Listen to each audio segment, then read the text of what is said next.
This is A's Cast Live, your comprehensive look at the Athletics. Swung on, drive to left field. Did he do it? He did!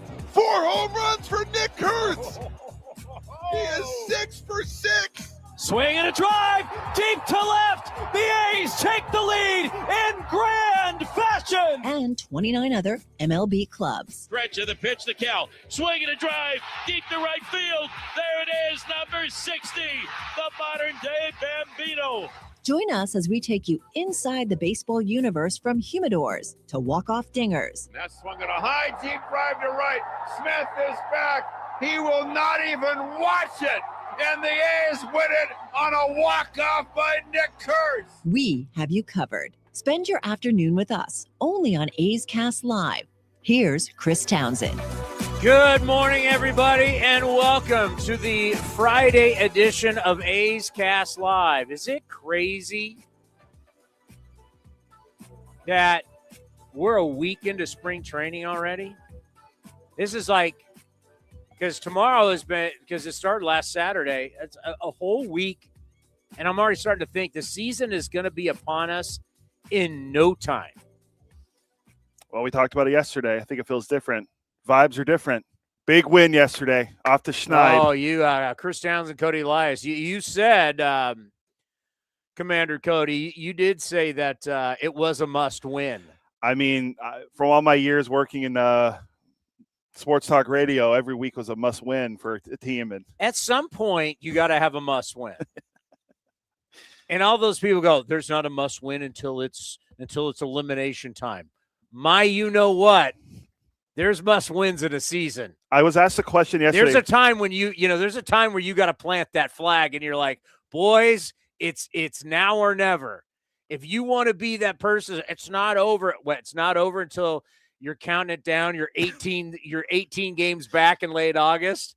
No. That ship is sunk. There is a time, and it doesn't matter the sport.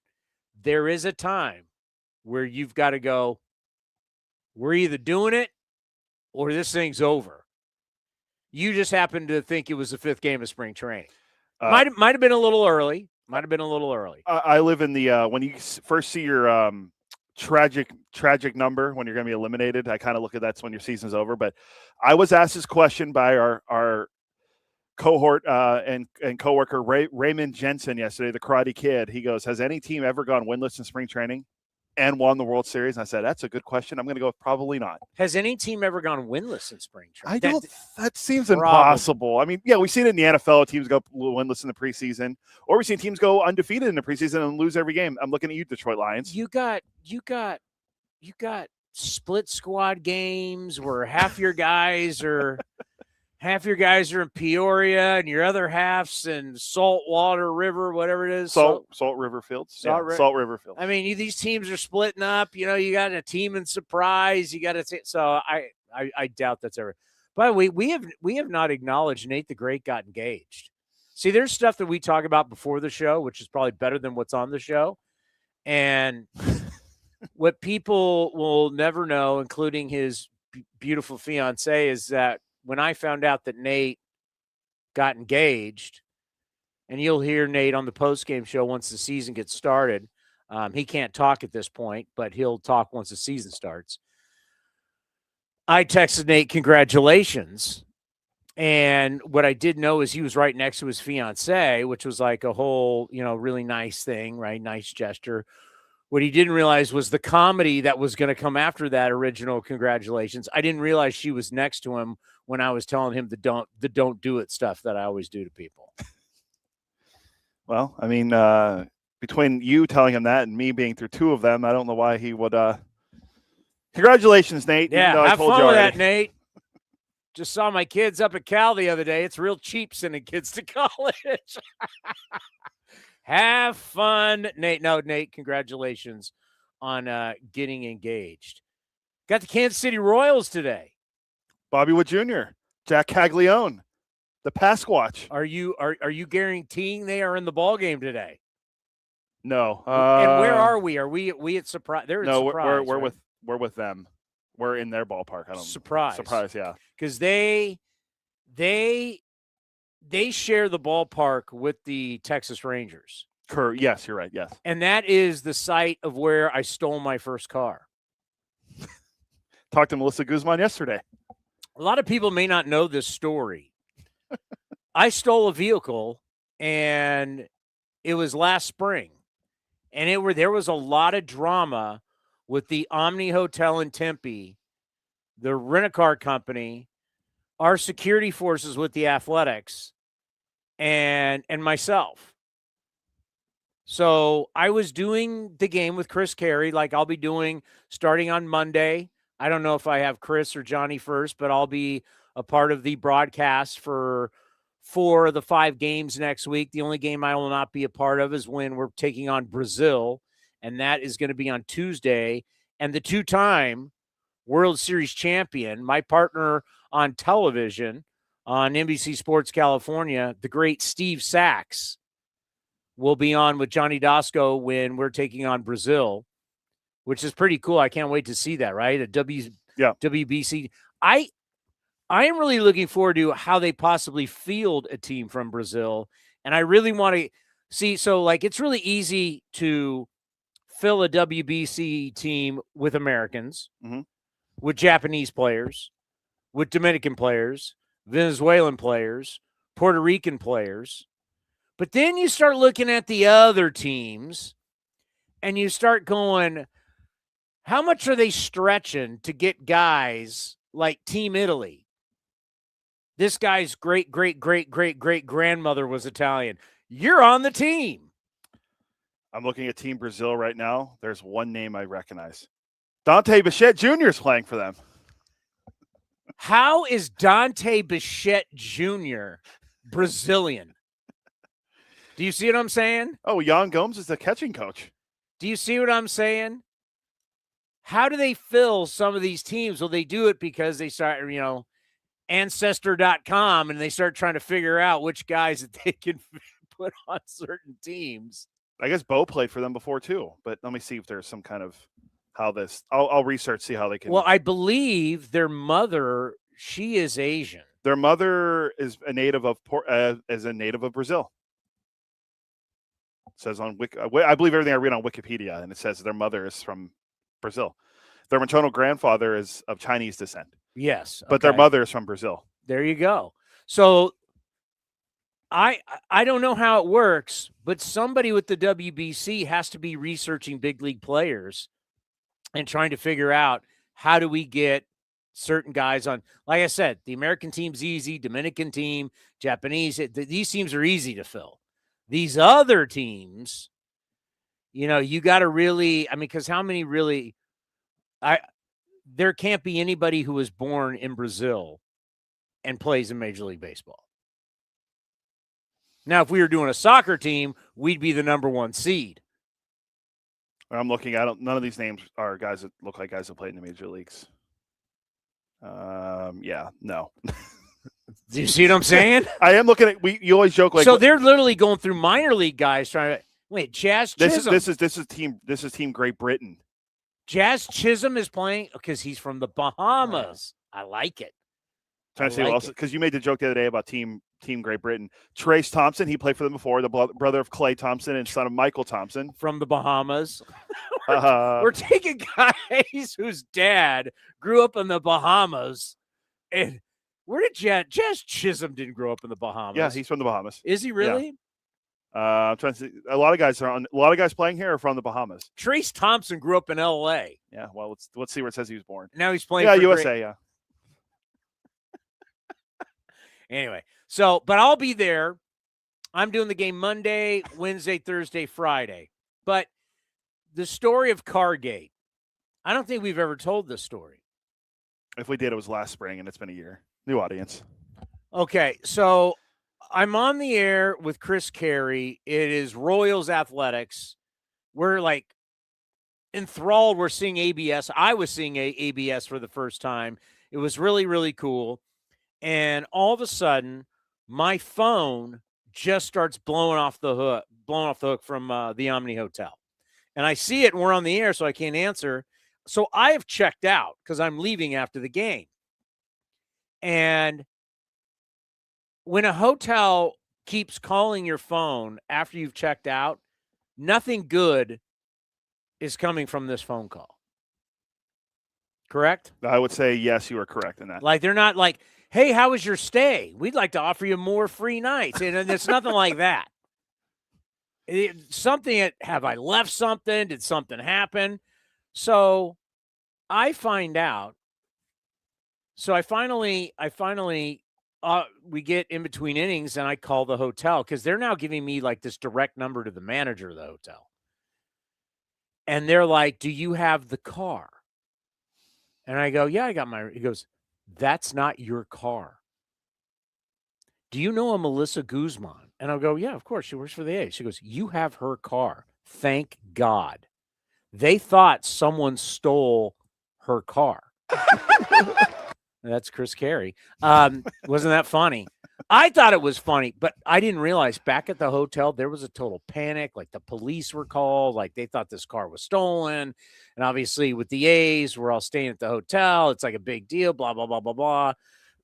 So then I thought it would be funny to then contact our security people and be like, hey, I got this stolen car. Should I like dump it in the desert? Should I like lighter fluid and blow it up and leave it in the desert? But no one thought it was funny. No one thought. They were all in a panic. I actually thought it was kind of funny. I didn't know about it till after because I'm like, oh, well, that's my rental car that you guys are trying to figure out where it is. So essentially they were the same car. There was just a tad bit difference in them. They were the exact same car. It's the same make, model, year, I think it was a Chevy Blazer is what we had. Enterprise gets a bazillion of the same cars. And I think our car that we had was like a little darker gray than this. Yeah. I did notice when I got in, the seat was like crunched up and I didn't really, but I was kind of late. So you get in a car and you're like, I'm out of here. So that's the big joke around the organization for the past years that I'm a car thief. So don't leave your rent-a-car unattended because I'll jack that. We've got to stop doing that. We've got a great show for you today. We are going to Ed Sprague, our farm director. We're going to have him on the program today. We got a chance to interview him at Fitch Park. Ed Sprague, obviously, his career is unbelievable as a college World Series champion at Stanford, a two-time World Series champion with the Toronto Blue Jays. Such an accomplished career. At one point was the head coach of the University of Pacific. What he has done in baseball, his father was on the original A's team in Oakland. I mean, this is a baseball family, legends in Stockton. And you knew when you went to Billy Hebert, I believe, I can't remember correct, it was Billy Hebert Stadium there in Stockton. That's where the Ports used to play for so long. I played San Jose State. We played UOP there. His family was so big in Stockton for all those years. So Ed Sprague is going to be on the program today. Who else do we have? We're going to have Jamie Arnold, A's first-round pick from last year, who will be making his spring, well, I guess, professional debut, essentially, because he hasn't pitched since. No, this is an exhibition. It's not a debut. Well, we'll make his A's unofficial debut. Yeah, debuts when he pitches in the minor leagues, yeah. Yes. But he'll be pitching in relief today for the Athletics against the Royals. Vinny Pasquantino and Bobby Wood Jr. both in the lineup for the Royals. I checked. Oh, it's a home game for them. Yeah. We'll have Johnny D from the ballpark, and then we'll have Michael Kelly, A's reliever, who we talked to at spring training as well. He's going to play a big role. There is updates. You want to do the injury updates real quick before we? Well, no. I want to address the Nick Kurtz thing from yesterday because I want to check in on it. And a lot of people reached out to me. So let's take you back to early December. And it's kind of one of these nothing to see here things. In early December, we were in Orlando for the baseball winter meetings. We had David Force on the program at the end of the meetings. Usually he starts the meetings with us. This year he ended the meetings with us. And David is as honest can be. And he told us we are offering contracts to our young players. And I get it. It just, when you have a past of not signing your young players and those players walking, people don't believe it. You got to show me. So we did that interview in December and we said, A's fans, this is what's going on. We're going to start locking up our young players. This is a whole new world. Everything's different. And I totally understand with fans going, yeah, I'll believe it when I see it. That's fair. Well, all of a sudden, we get the phone call because Rooker's already locked up. Lawrence Butler's locked up. But you need to see more. I get it. All of a sudden, we get the phone call. Call the travel agent. She's going to book you flights to Vegas right after Christmas. Tyler Soderstrom is signed. Awesome. We go down to Vegas. He's signed. Get ready. There's probably going to be some more. Next thing you know, got to call up Shirley, the travel agent. We're down in Vegas. Why? Because Jacob Wilson signed. Well, during that time, they weren't all just the guys that were offered contracts. Shea Langoliers was offered a deal, and so was Nick Kurtz. And we talked about that here. So this wasn't a secret. David Force told us contracts were being offered. We told you the guys that were being offered. We told you when we were in Vegas who was being offered. So when Joel Sherman announced yesterday that Nick Kurtz has been offered a deal, that was kind of like, to me, was like, oh, did we change the offer? Joel Sherman, who obviously is one of the top guys in our business with the New York Post and does a great job for many, many years covering our game, it's like he's just late to the party. He is reporting about the offer that we made a long time ago that Nick Kurtz did not accept or mulling over or whatever you want to call it. So when he reported that yesterday, you thought there was new information. So after the show, I checked. There's no new information. So this is not anything new, is what I want to report. I'm not reporting. I'm just telling you that guys were made offers. Some guys accepted right out of the gate. Some guys didn't. The guys who accepted, are Tyler Soderstrom and Jacob Wilson. Like Jacob Wilson, what he originally wanted, it's a negotiation. Then they settled, and then $70 million, ink him up. Let's go 7 years. Shea is not accepted, and neither is Nick Kurtz. But there's no new offer that is out there. So Joel Sherman is just reporting something on February 26th that we all knew was happening in December and was not a secret. No one was keeping it a secret. David Force told you. I don't remember the date. December, what was it? 8th, 7th, something like that. Oh, in Orlando, it was. Yeah, I think it was the 11th because we flew back on the 11th, I believe.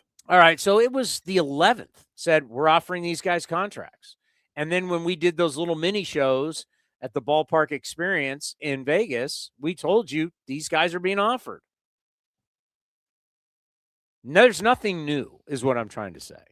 There's nothing new. Joel Sherman is like a month and a half late here. So it kind of shows you when your total focus is on a certain region, we have to just understand as a group that the way they cover the NFL, and Adam Schefter covers all 32 teams, right? The NFL insiders cover every team. They don't care about your market size. We're the last sport that really cares about market size. And you hear market size. The other sports have figured it out. We are stronger as a whole than we are versus individual franchises. We are archaic. And it's sad. To where the Green Bay Packers, I've been to Green Bay, Wisconsin. I have worked a Packer game at Lambeau Field. It is the smallest, little, coolest place, but they're not considered small market. It's crazy. Like when you really try to explain it to people, how is Green Bay, Wisconsin giving out the largest contracts doing? Because market size doesn't matter in the NFL anymore. The Pittsburgh Steelers are not a small market team in football, but yet they're a small market team in baseball. Same thing with Cincinnati, Bengals versus Reds. Miami, Dolphins versus Marlins. Our sport is archaic, and everybody's fighting to keep our archaic system, which is ridiculous. But from a coverage standpoint, when you cover the NBA, Woj is gone. Who's the new Woj? Shams Charania. That guy. Young kid. That guy. Well, guess what? Oklahoma City. I've been to Oklahoma City. It's a small. I mean, it's a lot bigger than what it used to be, but it's still really, really small. They just won the NBA championship, and the news out of Oklahoma City is just important as the news out of LA or New York, right? In the NBA. Mm-hmm. It could be, you pick a city, right? It could be Houston. It could be Milwaukee. They treat all the NBA teams. We are still in a spot where these New York-centric, Northeast-centric media people literally have no clue what's going on. We have 30 teams in baseball, but there's like a handful of teams that really are getting covered, and the rest, it's not. So when somebody who's on MLB Network, because Joel Sherman would just be a New York Post guy you wouldn't get, but he's on MLB Network. So you're on MLB Network is paid for by the league. You're on the league's platform. So you're more than just a guy who should be covering Yankees and Mets. And so when you put out a tweet, I have 2 sources, like, bro, you're like 2 months behind. But that's what happens in our sport because there's, Kansas City Royals today. You think people in the Northeast are grinding what's going on with the Royals or the D-backs or the Giants or the A's or the Padres? They are the Dodgers, but they're not grinding Angels. My point is, in the NFL, they grind all 32 teams, all 30. Well, it's really 31 teams, and then there's the Dallas Cowboys because Ed Werner will be at Cowboys camp. We're going to check in with Ed Werner at Cowboys camp. I mean, Jesus. Cowboys still have not won since my senior year of college. I was Niners were my junior year. I would have been 7 when they won the Super Bowl against the Steelers. Long time since the Cowboys and the Niners won the Super Bowl. But you think they've won 8 Super Bowls? Oh my God! Between the two of them, they get covered more than the Patriots do, and the Patriots have won 6. That's crazy. So basically, what I'm trying to say is the fact that Joel Sherman announced that yesterday. I was like, wow, we got something new. There's nothing new. All right, what do you got on the injury report? So Martin put this out yesterday. Martin Gallegos, MLB.com. Jacob Lopez has been throwing sides and live BPs this week as we're looking at March 8th versus the Dodgers for his potential spring debut. Now, Gunnar Hoagland, who's coming off hip surgery last year, is going to see a doctor for a knee issue that popped up earlier this spring. So we just talked to him. He was fine. Yeah, so apparently he has a knee issue that popped up earlier this spring, coming off hip surgery, and then Jacob Lopez, hopefully, next weekend would pitch against the Dodgers at Hohokam when we're in Vegas. And then Lawrence Butler he's on a schedule. Lawrence is fine. Same with Geloff, I think, too. Lawrence looks great. Lawrence, I mean, speaking of football, Lawrence looked like he could play. Might be a little light for an outside kind of coverage linebacker guy who comes off the corner and goes after the quarterback, but kind of like a hybrid. He's kind of like he'd be a big, strong safety. That's what he looks like. I mean, he looks massive, but he's great. But when you're coming off surgery, they're going to have you on a timeline. So the fact that Lawrence Butler hasn't played, not a big deal. Talk to Zach Geloff. You know how much I love Zach Geloff. I got to talk a lot with Zach Geloff as we were at the tent for the photo shoot. He feels the shoulder, the body. He feels healthy for the very first time in a long time. So good news on that front. Big news today is Jamie Arnold's going to finally pitch. And it was crazy when we were doing our interview with him down at spring training, because what was there? Like you're excited to talk to him, but there's nothing to talk about because it is just a different world for the top draft picks now. He gets drafted, and then you literally just get put on ice. He has not played in a game since the regionals for Florida State. I want you guys. Baseball is a game that, especially when you're not a older, established major league player who takes the off season off, you usually are always playing somewhere, doing something. Arizona Fall League, you're playing somewhere. Go down to Puerto Rico, you're playing somewhere.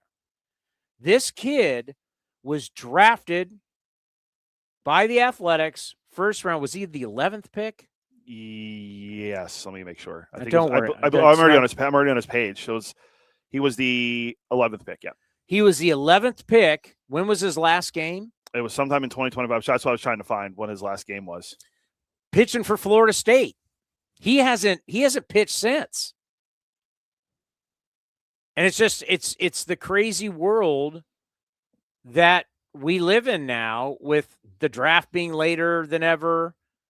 They wanted to make the draft more of a show thing like the other leagues, so they moved it to the All-Star break. We've addressed this before. Front office people hate it because you draft a guy, he sits, and it's been a while. Do you get June it? 7th. June. So we get who is it against? Oregon State. So the last time this guy's been on the mound against competition was against the Beavers of Oregon State in June. Gets drafted in July. You're not going to heat him back up. So, he's worked out a ton, but he has not pitched in a long, long time.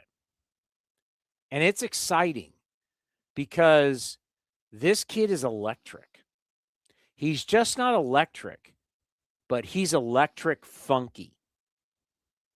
Still wait. I mean, we've only seen video, but now he's thrown live to hitters and everybody's like, it's funky. It's great stuff.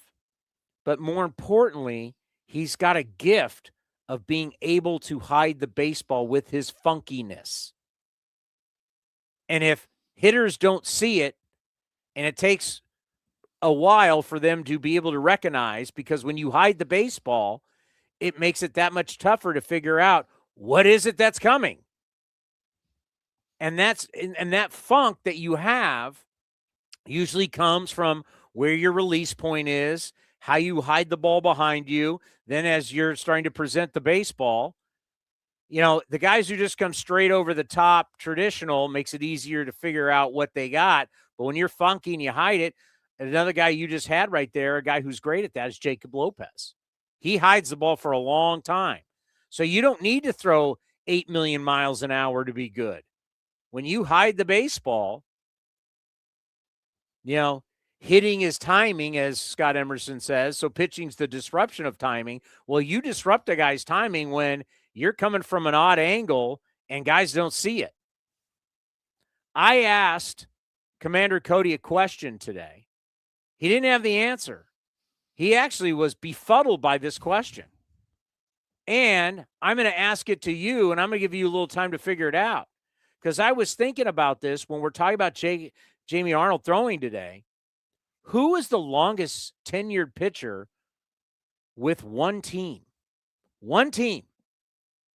Now that Clayton Kershaw is gone and off the board, when you want to talk about instability and guys not sticking on the same team for a long time, just think about that question. Which pitcher has been with the same team the longest? Next, right here on A's Cast Live. Baseball is back, and big league action has never been more affordable. For a limited time, grab your tickets to see the A's in West Sacramento for just $8. That's right, only $8 for select games this April and May. Catch the showdowns against the Royals, Cardinals, and American League West rivals, the Mariners and the Rangers. Whether it's a midweek getaway or an afternoon at the park, don't miss your chance to see your A's for less than the price of a ballpark snack. Tickets are moving fast. Head to athletics.com, that's athletics.com, to secure your seats today. Tyler Soderstrom joined Chris Townsend to talk about his breakout 2025 season, his new 7-year contract extension, and his commitment to the future of the Athletics. There was some conversation right at the end of the season last year with what they were planning to come to us with. So we had a good idea. I knew that they were going to come to us with something in November, and they came with their first offer. Everything is a negotiating process, so there was that whole process. My agent, Garrett Parcell, did a great job at Paragon Sports of kind of let me and my wife and my family just kind of sit back and let them kind of handle all of the whole process of it. And, we ended up coming to terms. So it was something that I wanted to do. I mean, I love this organization. I got drafted by them. My relationships that I've built, that's what's important to me. So I'm just excited, to be here for the long term. And, like I said, just super blessed. You can watch the full interview at youtube.com/athletics or listen at athletics.com/A'sCast. Secure your spot for priority access to 2028 season tickets at the A's ballpark in Las Vegas for just $19.01. The amount honors the founding year of the Athletics franchise in 1901. By joining the priority list, you'll get an early opportunity to grab season tickets before they go on sale to the public, while also supporting youth baseball and softball programs across Southern Nevada. To secure your spot, visit athletics.com/Vegas.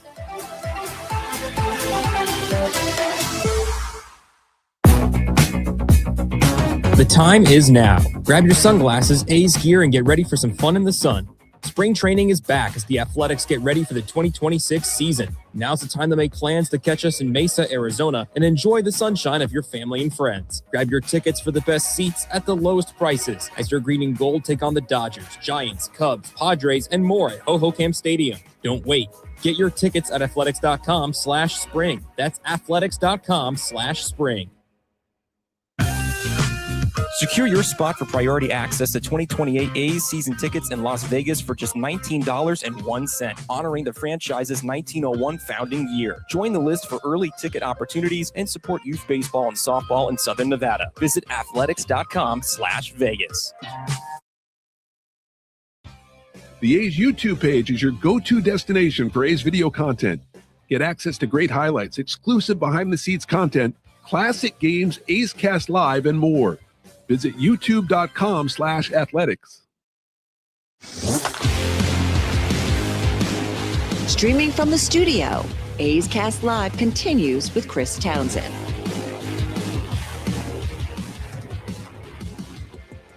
All right, so people are reaching out to us on YouTube. Correct. On the chat, they're asking, one of the questions we keep getting is, will we be interviewing Leo DeVries, A's #1 prospect? We did try to effort that with Ramon Hernandez right before we left, but scheduling with Leo, Ramon did not work with the timeline. We are efforting that because I would love just to talk to him one time, just to really kind of get an idea who the kid is. So, yes, we will do it at some point, but it's not as easy as you think. And I thought MLB Network did an unbelievable job with how they did an interpreter with Yamamoto. Mm-hmm. So they had Yamamoto there and the interpreter, but what they did, because to me, it's hard to listen to when you say, you ask the question, the interpreter gets it. He asks the question, whether it's in Spanish or it's in Japanese. Then the player answers it. Then the interpreter has to tell you what he said. It's awkward. It is awkward. But the way they did it, they took out the interpreter. So it basically was Graham Asinger's question to Yamamoto, and then when it came time to answer it, they played the interpreter's answer as they ran B-roll of Yamamoto. So you took it just made it flow way better. Forgot to tell you that. So for you out there, yes, we are going to do that at some point. And another question. It's just a little tricky because you got to face it. The coaches are on this schedule, and it's when we were there early at spring training, they're there. I mean, we were there at 6 a.m. Coaches are out headed to the fit 7 a.m. So to get the coach, the player, all at the same time, it's not as easy as just getting a player. So, yes, we are efforting to make that happen. We had one other viewer on YouTube ask longest currently. So, yes, the longest current tenured pitcher with one team in Major League Baseball. Kershaw was at, I think, 18 years with the Dodgers, but he's now gone. So who is the longest tenured current pitcher in Major League Baseball? You can send in your guesses on the YouTube chat here. So I was thinking about that because of Jamie Arnold and just this whole thing that we do in baseball about protecting pitchers. We want them to go max effort. I think it's absolutely ridiculous when people talk about, oh, I love watching that guy pitch his bullpen today. He's throwing 98.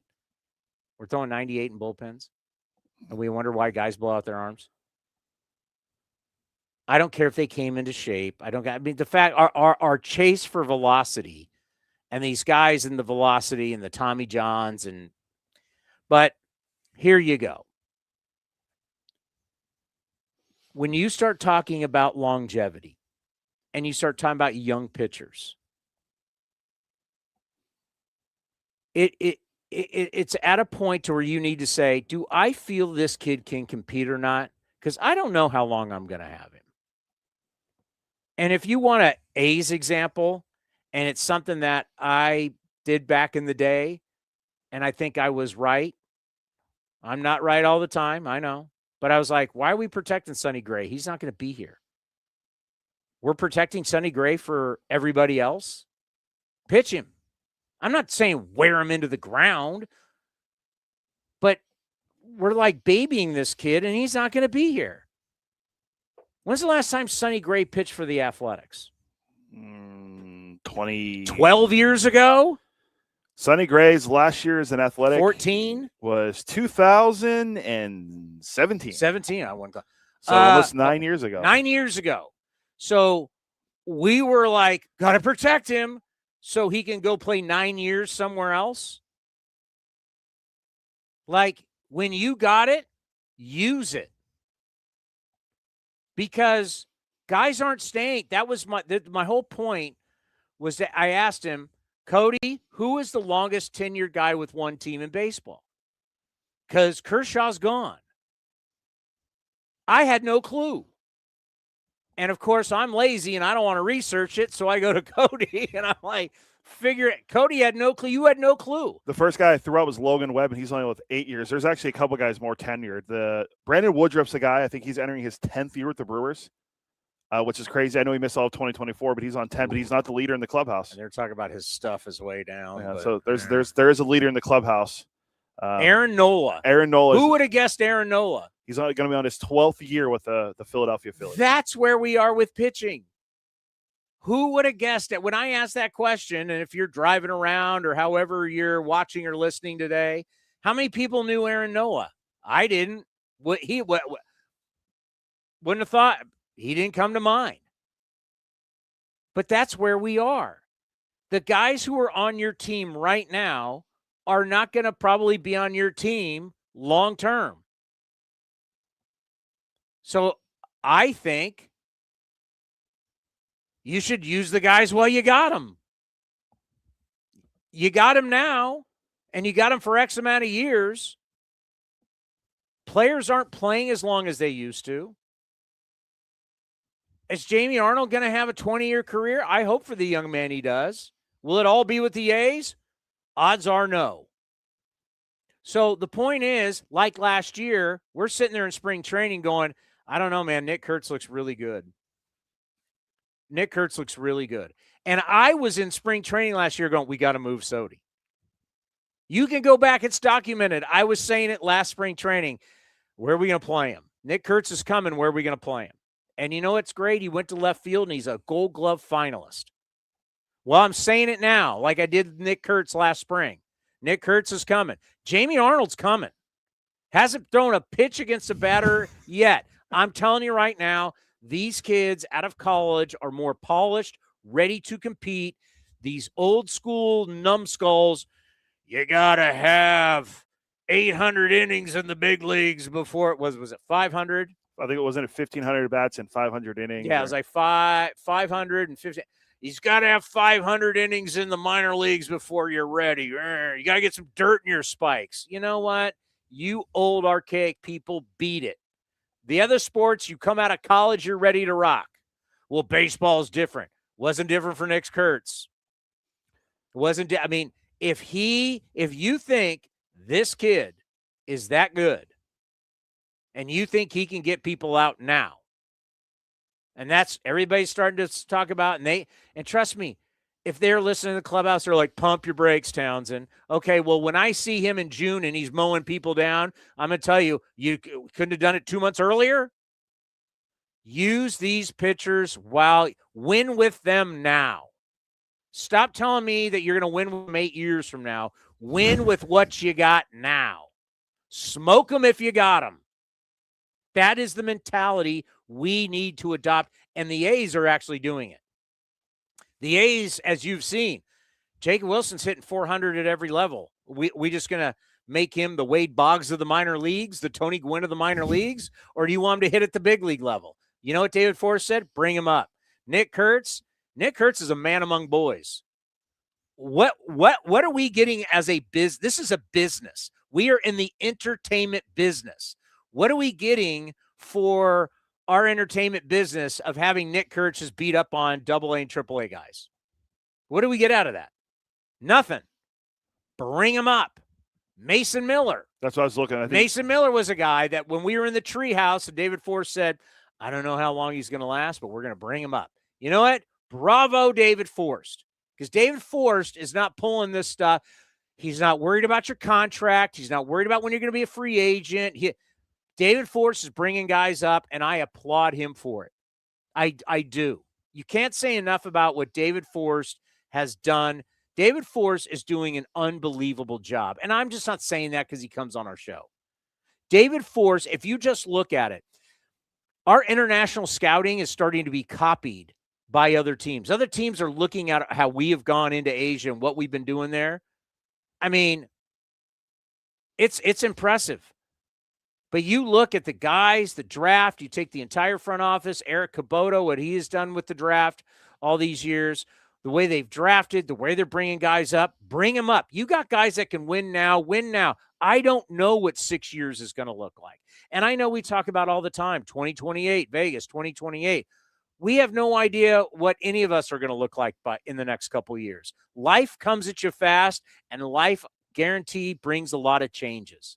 So that's why I asked the question, who has pitched with the same team the longest? And you go, who? I don't know. Aaron Nola? 12 years. Verlander, this will be his 12th year. Verlander's 43 and back with Detroit. I mean, you have no idea what the journey is and the path for a player. And baseball people want to talk about the future. Why are you talking about the future? I got to win games now. We need to win games today. Well, not today. And no, today's not a must-win game, Cody. But we need to win this year. Every game's a must-win in spring training. We need to win this year. You need to. Winning teams just don't someday turn the light switch on and go, hey, we win now. You got to learn how to win. You got to make it part of your DNA. We haven't done that. We're hoping to do that starting this year. And then you win in 2027. You win in 28 and 29. You go on a run. And if this kid has the ability to get outs at the big league level, what am I doing with it? Like Gage jump, get him up. Why am I wasting bullets in Midland? What am I getting out of Midland, Texas? I've never been to Midland, Texas. I'm sure it's a fine place. And I know our minor league team does really well there. But we don't get anything out of Midland. Right? Well, he's going to be in Vegas. Well, the Aviators, great ballpark. We don't get anything out of it. If the guy can get people out now, I don't care what his I don't care what I don't care what his journey has been. Can you get outs we say it all the time, 4,374. That's the number of outs you've got to get in a big league season. And if you can get outs here, you need to be here. Because everything I've been reading from all the experts keep saying, A's got offense, but can they pitch? Yeah, we can pitch, and we got some arms coming. We got arms here, and we got arms coming. And your birth certificate doesn't mean anything to me. If you come out of college football and you can score touchdowns, are you going to be on the practice squad? No. You're not going to go play in NFL Europe? If I'm coming out of, pick a school, I'm coming out of North Carolina, and I can give you 15 points, 8 boards, couple assists, a block, maybe a steal, are you putting me in the G League or whatever the hell it's called? No, you're a max player in a year or two. You're coming out and you're playing. You may not start, but you're playing. And baseball's different. No, it's not. These for a high school kid, yes. These advanced college guys, man, if you can play, Jacob Wilson showed you, Nick Kurtz is going to show you, has shown you, and I think Jamie Arnold is going to be here faster than you think. Like, he goes down and wipes people out in AA. What are you going to do? Just keep throwing them in AA? Then he's going to go to AAA. And we already know that's a mess when it comes to pitching because of the PCL. But if he goes there and he's mowing guys down, it's like, well let's go. Time for him, time to play. If you can help, why wait? Why wait? Why have this great asset competing for you? And there's risk, right? There's risk in sports.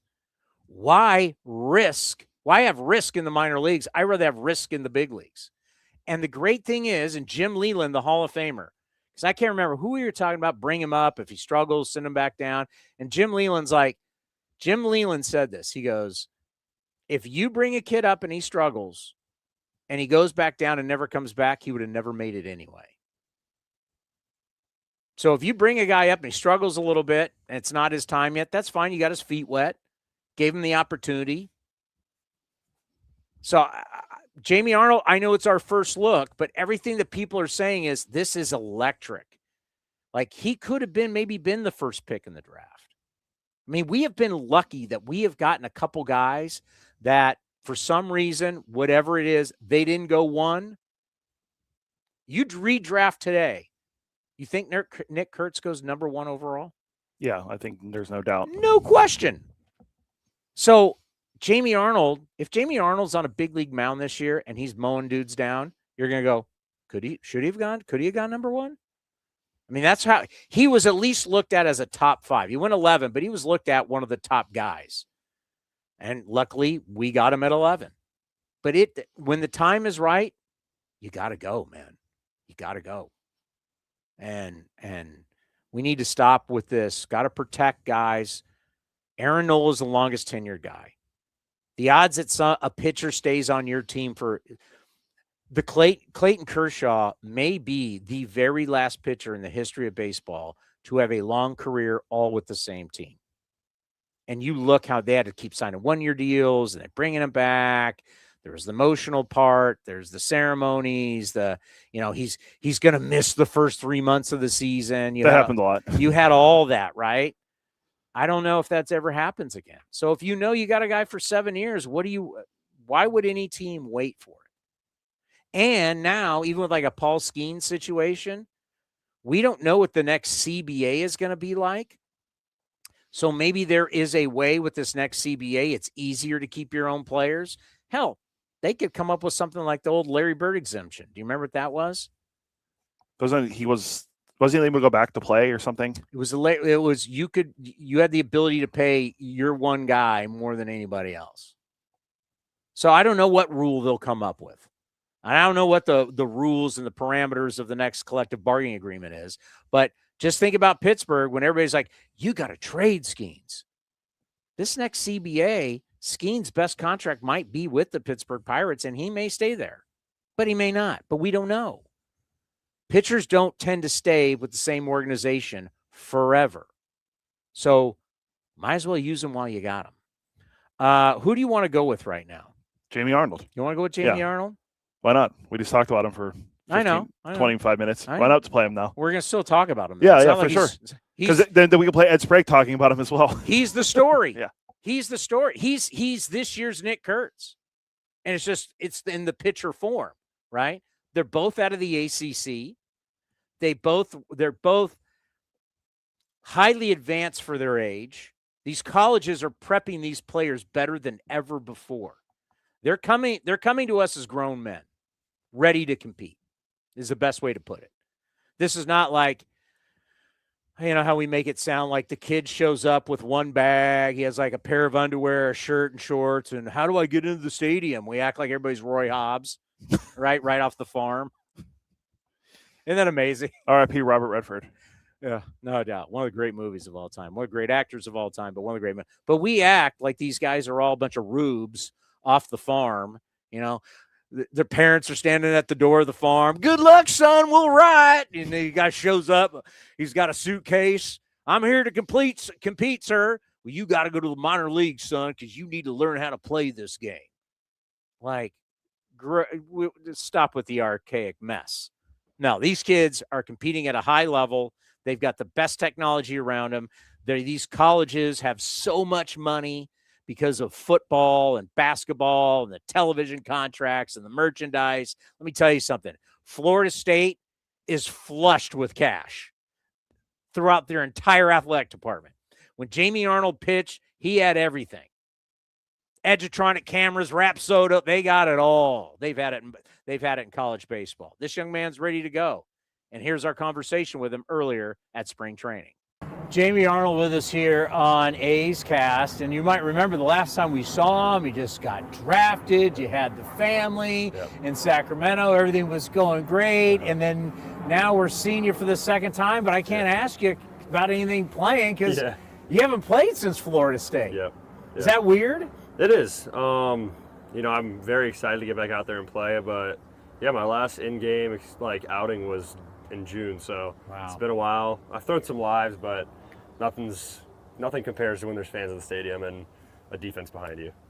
Well, I think about also, you know, when you're an amateur player, you now play more than you ever did before when you're a kid and the travel ball and all the different stuff, and you get to college. So maybe this is a nice little break with shoulder, elbow, just take a little break after a lot of wear and tear. Yeah, I think the off season, I haven't had 4 months to just really hammer stuff in like I did this off season. So I think it's huge for me. I think, like you said, I've had 6 weeks off after the draft to throw in, but that's all you really need. But I really worked on building up slowly and get to this point now where I feel good going into the year. A lot of people talking about you, and we're talking about prospects and where you rank and everything. Is it weird that you're getting all this high, your top 100 up, and you haven't thrown a pitch yet? Yeah, I do think it's weird. I put all the rankings past me. It really doesn't matter because, you know, I've seen guys who were in high school ranked loads higher than me, and now I'm here and they're not playing anymore. So, you know, I don't think it really matters. I think it's just people speculating and doing it for clicks. So I try to avoid all the prospect rankings. Although it's cool, I'm very lucky to be ranked high. And I haven't pitched, but doesn't really mean anything to me. So when you step in here for essentially your first spring training and you're in the big league uniform, we're doing all the big league stuff. What has the experience been like? Yeah, I mean, it's just elevated version of college is what I see it as. Obviously, I'm with some big league guys who are established, so it's been awesome being around them, getting to pick their brains. But, you know, really, I'm focused on the baseball side of things. This is fun. I enjoy this stuff, but it's just all extra. It's part of it. It's what you've prepared your life to be. Yes, sir. And it's now being played out. Yeah. And I think that's you know, years ago when I first got in this business, when a young guy came up, it was like, oh my God, I'm here. But with your experiences, you plan to be here pitching in the big leagues really, really soon. It's your destiny. Yeah, no, it's what I've prepared for. I mean, you know, it's not in my control. I can only control what I do out there. So, you know, I'm at this point, I'm trying to be the best version of myself. And if they decide to send me up here, I'll be up here. What have you spent time right before spring training? What have you tried to refine, work on coming into your first spring training? Yeah, so I've added a couple pitches. I've been working on the cutter a lot. Because really, once you get up to this level, you can't have 2 pitches. In college, I relied on 2 pitches. So working on the cutter, the changeup's made a big stride. I think it's going to be really good going into the year. So really throwing as many pitches as I can and trying to see hitters as my arsenal, using it as lefties and righties. So it's easy to get righties out in college if you have a good slider and a good fastball. It's not as easy in the pros. So that's where the cutter's going to come in and the changeup. So I'm excited to use those. Your unique arm angle, was it tough learning the changeup and refining the changeup because of your arm angle? Yeah, there's definitely ways to go about it that I didn't really know how to do in college. But this offseason I spent at Driveline, and they obviously know all the stuff with pitching and just the different seam orientation stuff. So I messed with a few grips. A couple worked for me really well. I landed with the splitter, so it's not a full true split finger, but I'm splitting the seams and it's getting splitter movement, so I'm happy where that's at. So when you show up and they're talking about seam shifted wake and there's talking about all this, are you a guy that says, I'm really into that and I want to delve into the data and I want to see it, or it's like, just kind of tell me what to do and I'll throw it? Yeah, I'm a mix of both because I enjoy the data stuff and I really find it interesting, but when I'm pitching, it's like whatever's going to get me results is what I'm going to use. I don't care if it's necessarily the best like stuff plus pitch. Yeah. Because really, you see guys in the bigs and you look at their metrics, and there's some guys who, there's college guys with better metrics, but they're pitching and they know how to use it and they know what works and what hitters are looking for. So that's the big piece for me, was adjusting to that side, because obviously my stuff's good, but I think going to this level, it's more about command, executing, and knowing hitters' tendencies. I'm glad you say it. I'm glad you said it, because it's one thing to be the guy who's the great data guy, but in the end, the only thing that matters is, do you or do you not get outs? Yeah, that's all it is. I think in college, I got fed up with like searching for strikeouts, at least last year.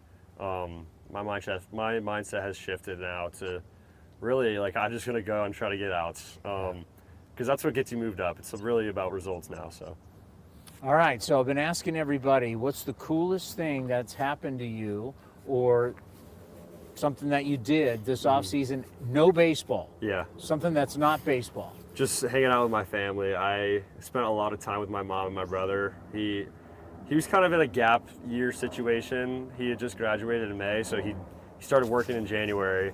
But we had a good couple months together just to hang out and enjoy time at home, which I haven't had in a long time. So, and it's a great answer, because you got to realize, playing at Florida State and then the summer you're off playing baseball somewhere else. You haven't really been at home a lot. This is the first time to really, as you said, hang with mom and be home. That's really special. Yeah, no, it was great. I feel like I got a lot closer with my family, although we were already close, but you spend more time with them than you have in years, so it was awesome.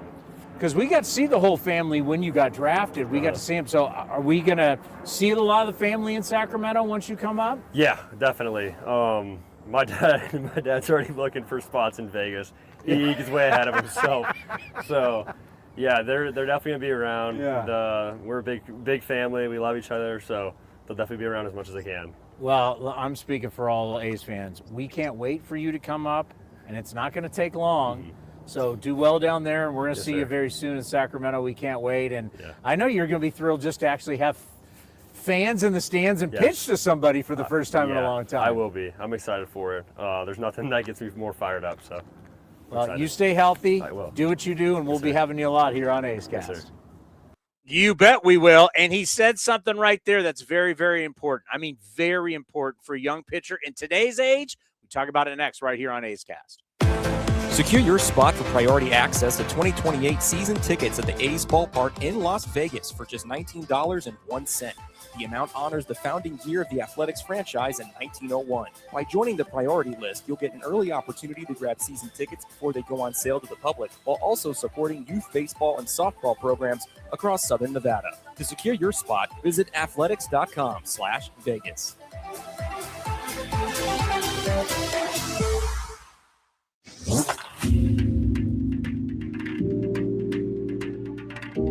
2025 All-Star Brent Rooker joined Townie on A's Cast Live to discuss the special bond in the A's clubhouse. There really is, and it's developed over the past several years since I've been here in 23. The guys who have have kind of been through the rebuild, and a lot of them came to the minor leagues during that time and got here in 23 or 24 or whatever it was. And it makes coming to work fun when you like the people you work with and you like the guys that you're hanging out with. Because we're together for 8 months. We're together 8 hours or at least 8 hours a day every single day.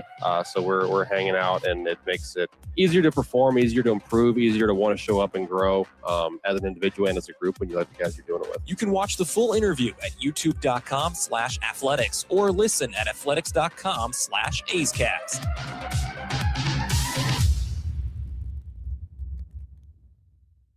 Baseball is back, and big league action has never been more affordable. For a limited time, grab your tickets to see the A's in West Sacramento for just $8. That's right, only $8 for select games this April and May. Catch the showdowns against the Royals, Cardinals, and American League West rivals, the Mariners and the Rangers. Whether it's a midweek getaway or an afternoon at the park, don't miss your chance to see your A's for less than the price of a ballpark snap. Tickets are moving fast. Head to athletics.com, that's athletics.com, to secure your seats today. The A's YouTube page is your go-to destination for A's video content. Get access to great highlights, exclusive behind-the-scenes content, classic games, A's Cast Live, and more. Visit youtube.com/athletics. The time is now. Grab your sunglasses, A's gear, and get ready for some fun in the sun. Spring training is back as the Athletics get ready for the 2026 season. Now's the time to make plans to catch us in Mesa, Arizona, and enjoy the sunshine of your family and friends. Grab your tickets for the best seats at the lowest prices as your green and gold take on the Dodgers, Giants, Cubs, Padres, and more at Hohokam Stadium. Don't wait. Get your tickets at athletics.com/spring. That's athletics.com/spring. Unlock offers and receive exclusive in-game features by downloading the MLB Ballpark app for iPhone and Android today. Plus, get the latest information on game time, schedules, and more.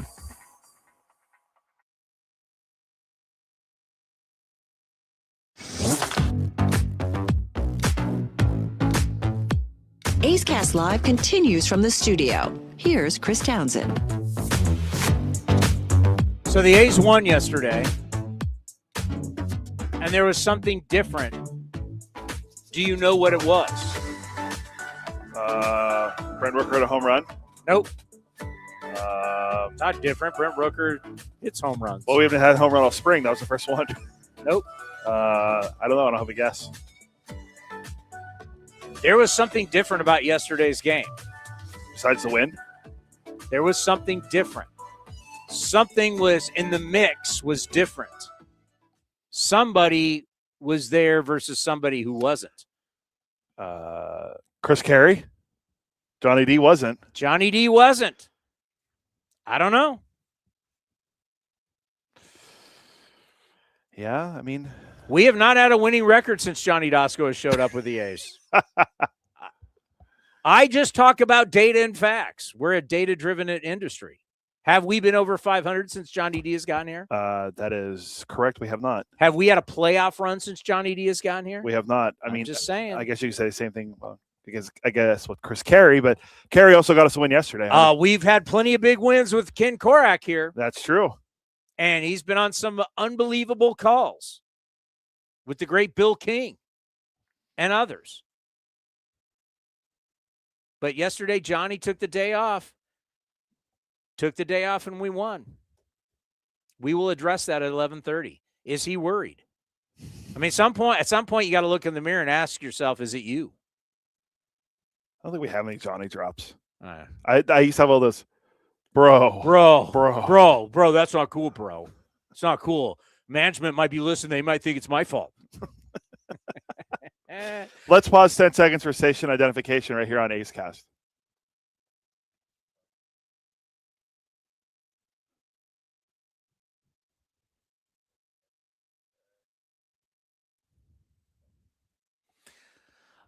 Jamie Arnold, real quick, before I get back to him, I have to tell you, last night was one of the biggest nights of my life.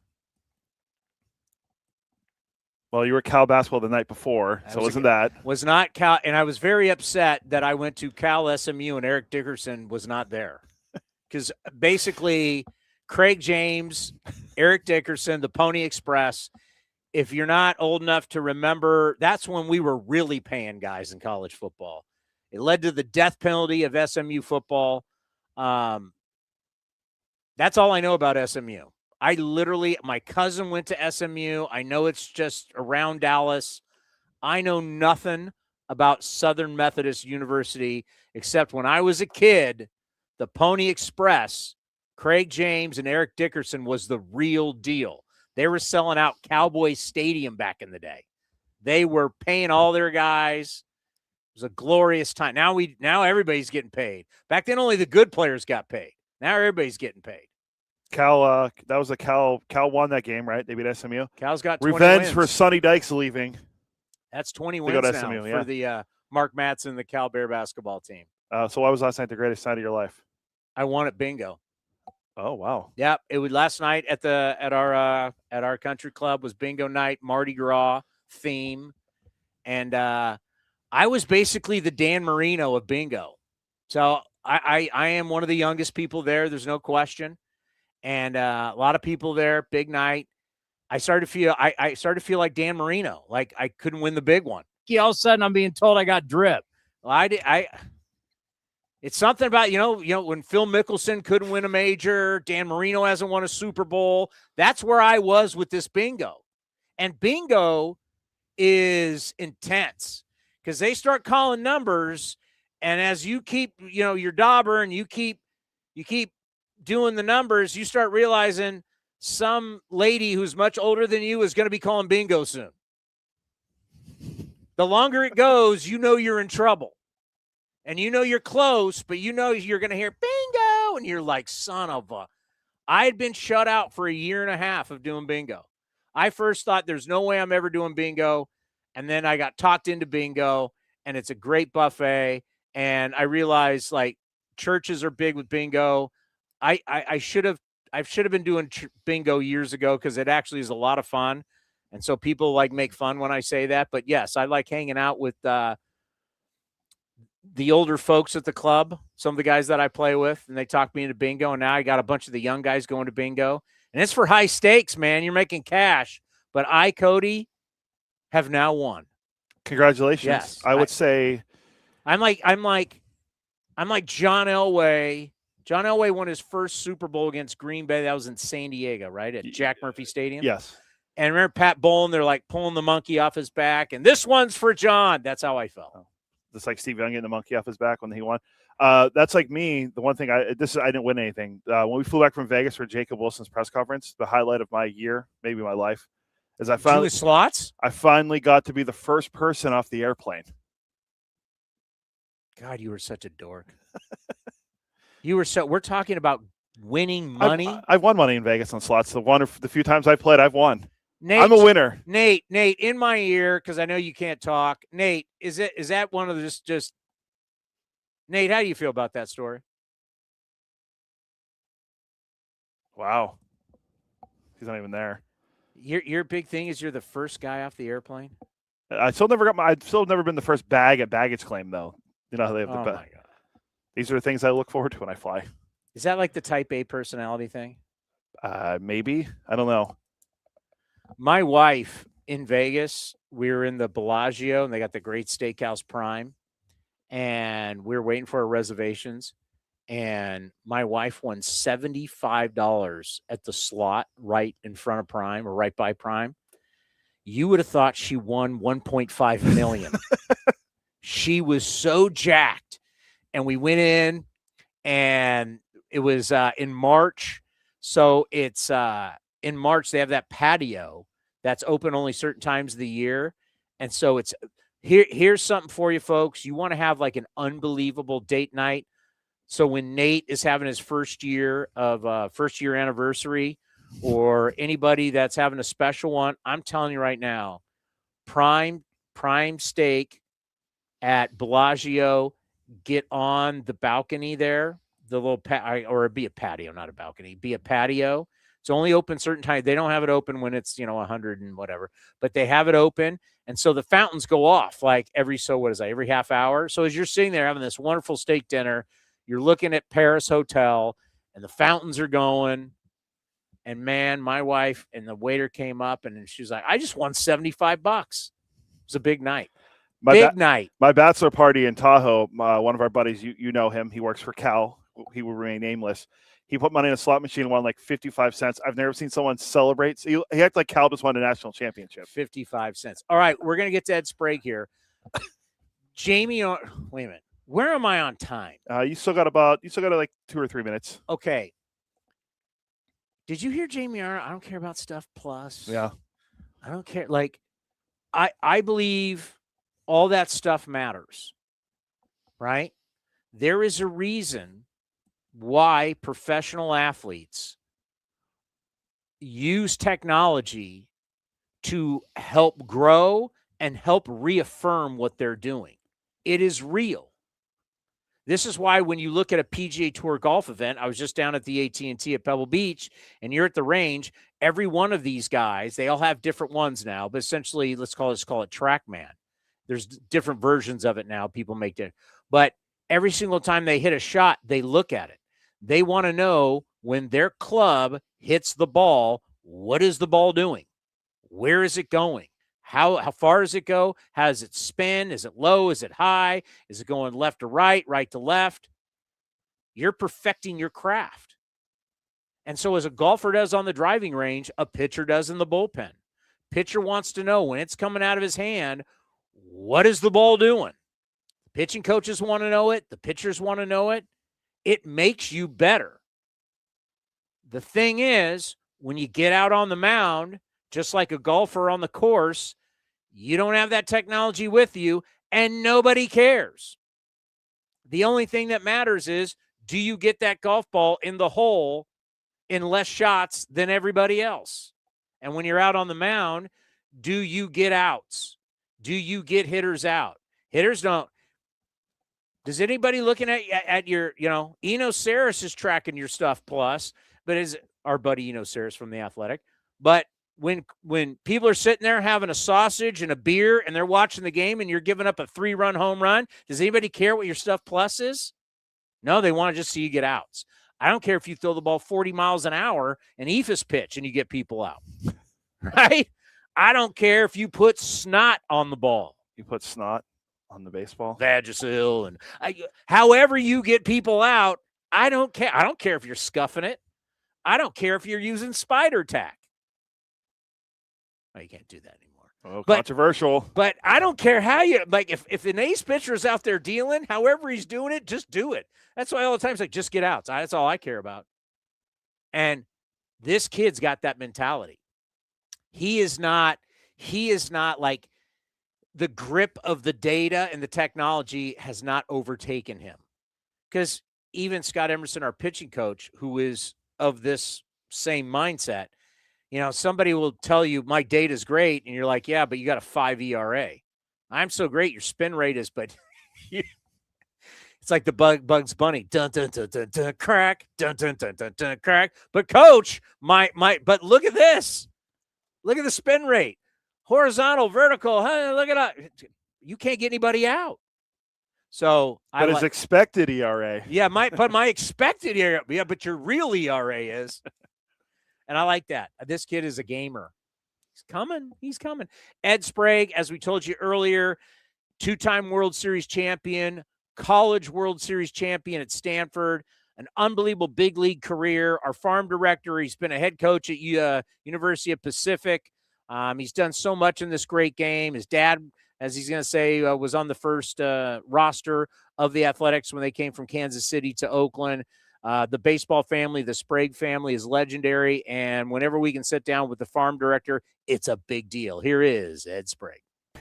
Ed Sprague with us once again here on A's Cast and A's Cast Live. Always a big time as we're getting the big leaguers ready and we're getting the minor leaguers ready to go. Spring training, you've been involved in so many different ways through all these years. But now what is it like when you're preparing these young men for what really is a big journey? Yeah, I mean, it's an exciting time of year, right? And it's, with so many homegrown faces in the clubhouse, it's just a pleasure to be able to walk around and have the familiar faces, and then the new guys coming up that have a chance to make an impact or at least get some experience. And where we are as a major league club right now, I just think we're getting pretty close to being a contender. When you start looking at the minor league system, it's really been a while since the Athletics had a minor league system rated so high. I know the ratings don't always mean everything to you guys, but what does it say about all the work that you guys have been putting in, drafting and developing the right guys? Yeah, I mean, our scouting department's done a great job. You know, we have such a continuity of coaches that have been here a long time, you know, and from top to bottom, I think we're very seamless in terms of what we teach, how we go about it, through Kotz's direction all the way down through on the pitching side and the hitting side. So it's exciting. I think it's a good reward for our minor league coaches to see, you know, these guys they had at either A-ball or Double-A and work their way up and be in the starting lineup. I mean, you know, Tyler Soderstrom, we got him as a 18-year-old kid at the alt site, you know, with no season. And there he is, 18-year-old, and we got 18 to 35-year-olds at this alt site. And to watch his maturity and obviously then get rewarded with the extension this offseason was pretty special. God, I'm glad you bring that up, because I remember when we interviewed you from San Jose Muni, where the San Jose Giants played, where I played San Jose State, and you played against San Jose State there. And just to think like where we were at that time, and now he's signing an $86 million extension. But it really goes to show, you know, I think about your family in Stockton and with the Ports and that ballpark, and then of course your illustrious career at Stanford, and then what you would do, go on as a World Series champion with the Toronto Blue Jays. You from a player, you've coached, you've done it all. Talk about how your baseball journey really has led to what you're doing now. Yeah, I mean, I don't know anything different, really. You know, my dad played in the big leagues, obviously in Oakland. I was at the very first game at the Coliseum as a 9-month-old, you know. And then, you know, to be able to play in college, you know, play in the big leagues, and then transition to coaching in college, and then get the opportunity here, and now be the farm director, you know, and the timing. It's been a wonderful career, you know. I can't complain. It's just really all I've ever done. And I think about with your job, it's really developing young men, but every guy's different. You got different ages, you got different languages, guys are coming from different parts of the world, and you've got to kind of juggle this all. Right. Kind of explain like how tough that is. Like I could be dealing with a Tyler Ferguson who's making his debut at whatever the age, and then I got a Leo DeVries who's 18 years old, and it's amazing the different types of people that you have to deal with. Yeah, I mean, we have, I think, 5 interpreters now in the minor leagues with all the different cultures we have down here. And then you have, like I said, you have the 16-year-old kids in the Dominican that are committing at 14. And then you have the journeyman that gets traded over or signs as a 6-year free agent. You know, all the different departments that we have now between medical and sport performance, you know, and sports science, all the analysts, you know, and bringing all that group together for the common goal, all really for the players. I mean, it's all, you know, it's everything at their disposal, and then trying to pick and choose the right time where you introduce a lot of these things. So it's really like it's like a curriculum that you're trying to build that curriculum, you know, from first grade all the way, you know, through college, and how much do you expose at each level for each guy, who can handle what, who's at a point in their career where they need a little bit extra, they need an extra pitch, they need a finishing pitch that gets them to the big leagues, or you're just trying to get a guy to throw a strike. Well, big thing now, obviously, in sports is mental health with a lot of these guys. How important is it for you to get out on the road, to go see them, no matter where they are, so you get to meet them, you get to know them, so they're just not data, they're just not numbers, to know what they need to grow, how to get better, what they may need away from the field? How important is that for you, just to kind of put your hands on everybody in the organization? Yeah, I think it's very important. We learned our lesson, I think, I guess it was 22, the lockout, where we made some trades late in spring training. We got the JT Gins of the world, and we got these guys late, and we really didn't get a chance to know them personally. And I think that first year, we really struggled with a few of those guys because we didn't have that background. They were here for a week, and then spring training breaks, and now they're off with a new environment, new team. Like, we pulled these kids out of their spring training with their original club. You had Hoagland and Ginn and all these guys, and so I think it was a little bit of a, we didn't do a very good job of that, and so we've kind of really impressed upon our coaches that we got to get to know these kids, know how they tick, especially when you get new traded guys over like Leo and Net and some of these guys that we got last year, and it's important to get in there know what makes him tick. Leo DeVries, we all think this kid's going to be really special. I remember when we talked to you at the trade, your counterpart with the Padres said, man, we were thinking about putting him in left field, right? I mean, so what have we learned since the trade? What have you learned about Leo and your thoughts about him in 2026? Yeah, well, he's a great competitor. He loves to play. We know that about him. His raw skills are fantastic. He really sees the ball at the plate very well. I think he's a pure hitter, and he has power already, and he really wasn't very strong. And we did some testing at the end of the year. We brought him back here and ran him through all our testing we do, and he really tested about the same as our young Latin kids over the Dominican, which is like, obviously you think, oh, well, but that's things if he's already doing at 19, but yet he's still not physically have his man strength. Yeah. So I was really interested to see how he came in this camp, and I saw him yesterday, and he looks fantastic. He looks bigger and stronger, and he has some work to do defensively from just learning the game. He's had this star status for so long. He's still not a finished product. So he's got the hands to play short. He's got the feet. He's got the arm, but there's a lot of soft skills that he's going to have to learn along the way. So, but he's fun to watch, and he's got the it factor, I think, and that's kind of a hard thing to measure, but I only measure it because we got him and he kind of started slow. And then I went into Lansing, I saw him, and he homers twice, and so I call him up to Midland, and he doesn't really do anything. And then David Force goes in there, and he goes off for like 3 days that David's there, and then he cools down, and the playoffs start, and he's like, all right, jump on my back, I got this, and he just went off in the playoffs. And so, obviously you want the consistency factor to be there, but that he can rise up, when the time is right, show something special about him. And you have no idea how big he's going to be, right? No, he's just going to make it. How much more weight is he going to gain? Muscle size. Jamie Arnold.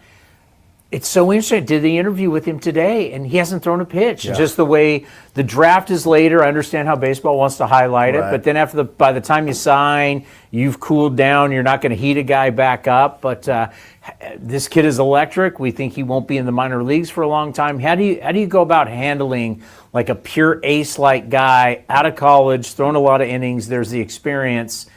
Hasn't thrown a pitch yet, but. Yeah, I think all those things you really got to just slow the kid down mentally, because he's here, he's going to move fast track, he'll be in the rotation in a year or whatever, and you got to go play. Let's just get ready for the season. We get to spring training, he's in big league camp. I'm sure he's going to want to impress. Yeah. But we're here to prepare for April. We're not here to prepare for March 2nd. That's the biggest difference. And you get those young guys over there, and they're going to want to impress Kotz and Emo and David, and which is great, and they should.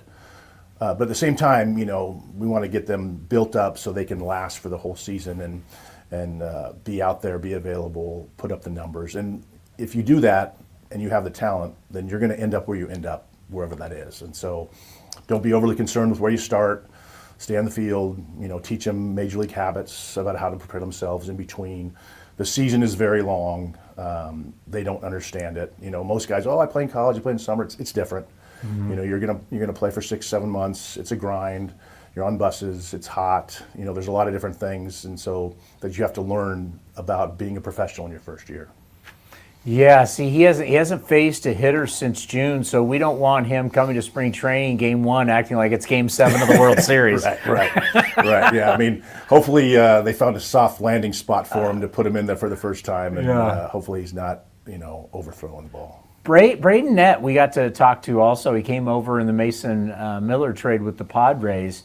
He is a guy I think we could see up in Sacramento before you know it. Talk about him, what you've learned about him as a starter. Yeah, I mean, tough kid, really didn't enjoy baseball growing up. I think he comes from a basketball family.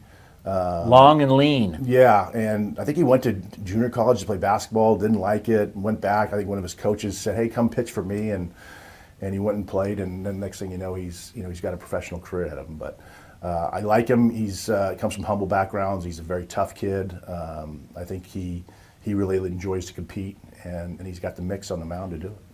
I want to end on this. Before we did this, we were talking about the Santa Clara County Baseball Banquet. You've been honored there. I've been the MC of it for 7 years, and so many great players. It's, the colleges are all a part of it. Stanford, San Jose State, Santa Clara, A's, Giants, and all these great young players. Obviously, Santa Clara County, the biggest county in the Bay Area. And I saw your old coach, Mark Marquis, was there, the Hall of Famer, the legend at Stanford, and then right after, about 2 weeks after, he passed away. And you think about what an incredible career that he had as a football player and baseball player at Stanford, but truly changed Stanford baseball. You guys won national championships. You think of all the first rounders, all the big leaguers that he produced, and he was a hard-nosed, old school, got to go to school. I mean, he did it the right way. I mean, he created a lot of great men. And I just want to give you your opportunity to talk about your old coach, because it's sad that he passed away. It's very sad. I mean, I think everybody who played for him thought he was going to outlive all of us. He's from Stockton, so he's from my hometown too, Stagg High School. And he really taught me how to be a pro. I mean, not even a pro because I was in college, but he taught me how to work every day. And I didn't have that. I was a good high school player, not a great high school player. I didn't really know how to go about practice and how to get better on a daily basis, and he demanded that every day. And that was probably the biggest difference in setting, how I became a good player in college and be able to handle myself as a professional, because the demands he made, and it was hard at times. Like I said, he was tough. Tough. He was tough on all of us, and we did not see eye to eye all the time, for sure. And obviously, you look back and you understand where he was. And then as I got into college coaching, he was a mentor for me too. I mean, he was the first guy I called before I took the job at Pacific and said, what do I need to succeed here? And he kind of said, you need this, this, this. And he kind of laid out for me. I certainly didn't have his success at all, or didn't come close to it. But there's a lot of guys that he made really, really good players, really, really good men. And, I think he's going to be missed. We always appreciate your time. Good luck the rest of spring, and we'll talk to you during the season. All right. Thanks. Yeah, that was really good. Coach Marquis, who passed away recently, the legendary coach at Stanford, who had just an unbelievable career on the farm, known as Nine. Played baseball and football at Stanford, and then coached all those years, won national championships. What you don't know thereafter is Ed Sprague was like, man, I almost cried there. And he's not the crying type.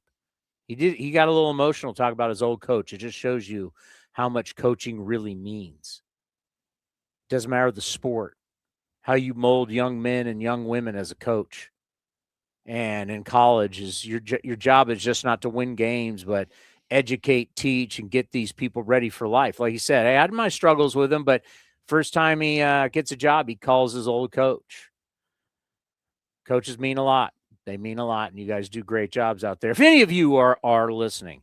Up next, Johnny D from the ballpark. We have to, Cody Bellinger. Oh, yeah. All right. You say one thing, but then you negotiate another. Do you call that a fraud? We'll find out next right here on A's Cast Live. The time is now. Grab your sunglasses, A's gear, and get ready for some fun in the sun. Spring training is back as the Athletics get ready for the 2026 season. Now's the time to make plans to catch us in Mesa, Arizona, and enjoy the sunshine of your family and friends. Grab your tickets for the best seats at the lowest prices as your green and gold take on the Dodgers, Giants, Cubs, Padres, and more at Ho-Ho-Cam Stadium. Don't wait. Get your tickets at athletics.com/spring. That's athletics.com/spring. Secure your spot for priority access to 2028 season tickets at the A's Ballpark in Las Vegas for just $19.01. The amount honors the founding year of the Athletics franchise in 1901. By joining the priority list, you'll get an early opportunity to grab season tickets before they go on sale to the public, while also supporting youth baseball and softball programs across Southern Nevada. To secure your spot, visit athletics.com/Vegas.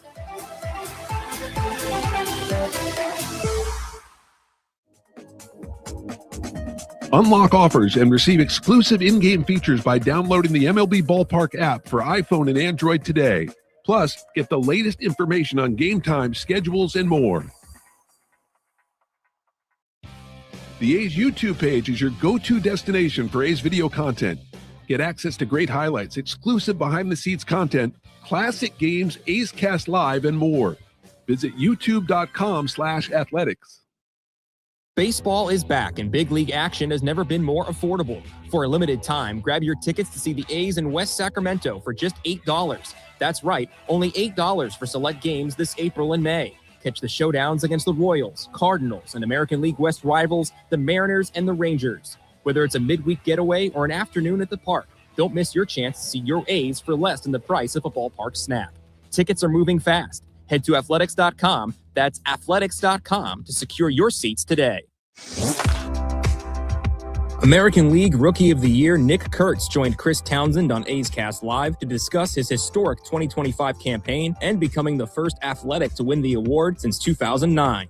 Yeah, it was awesome. You know, when it kind of got announced, we were all in Hawaii together. You know, Willie was in the same room as me when we were on the show, so that was really cool to kind of celebrate, as a team. When you look back, like, what do you think of when you look back in this Rookie of the Year season? You had the monstrous game in Houston, historic game. What are the things that you really reflected on? Just kind of the whole year as a whole. When you look at any kind of season, you have, the parts where you feel really good at the plate. You have the days where you feel really bad. And then the majority is you're just trying to do what you can do that day to put the ball in play and get a base hit.